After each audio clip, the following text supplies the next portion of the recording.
नमस्कार, आपण पाहत आहात उद्योग राष्ट्र न्यूज। आजची सर्वात मोठी आणि काळजाला चटका लावणारी बातमी म्हणजे महाराष्ट्राचा पोशिंदा पुन्हा एकदा दुःखाच्या खोलगर्दीत अडकला आहे।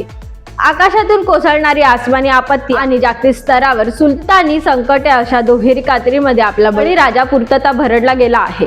निसर्गाच्या लहरीपणा आणि आंतरराष्ट्रीय पातळीवरील तणाव यामुळे शेतकऱ्याच्या उंबरठ्यावर आजवरचे सर्वात मोठे संकट उभे राहिले आहे।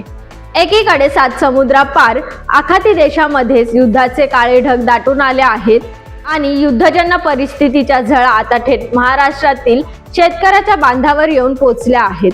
परदेशात निर्यातीसाठी सज्ज असलेले शेतीमाल आणि पीक जागीच पडून असल्याने घामाचे योग्य दाम मिळण्याऐवजी शेतकऱ्यांचे पदरी केवळ घोर निराशाच पडली आहे।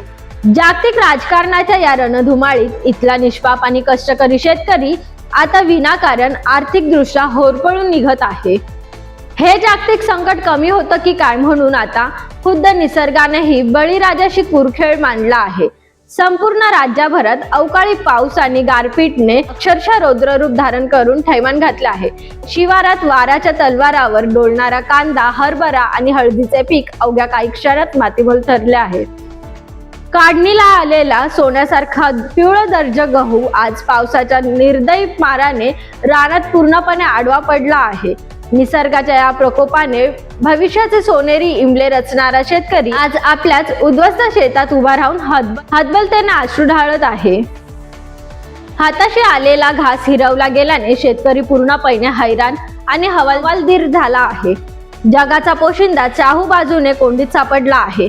आता मायबाप सरकारने केवळ पोकळ आश्वासनांची खैरात न वाटता या संकटाचे गांभीर्य ओळखून युद्ध पातळीवर तात्काळ पंचनामे करावे। असं झालेल्या या बळीराजाला शासनाने त्वरित ठोस निर्णय घेऊन मदतीचा आणि दिलाशाचा हात द्यावा अशी संतप्त हाक महाराष्ट्राच्या प्रत्येक शिवारात घुमत आहे। मायबाप सरकार शेतकऱ्याच्या डोळ्यातील अश्रू पुसणार का आणि त्यांना कधी न्याय देणार हे पाहणे अत्यंत महत्त्वाचे ठरणार आहे। ताज्या आणि सविस्तर बातम्यांसाठी पाहत राहा उद्योग राष्ट्र न्यूज।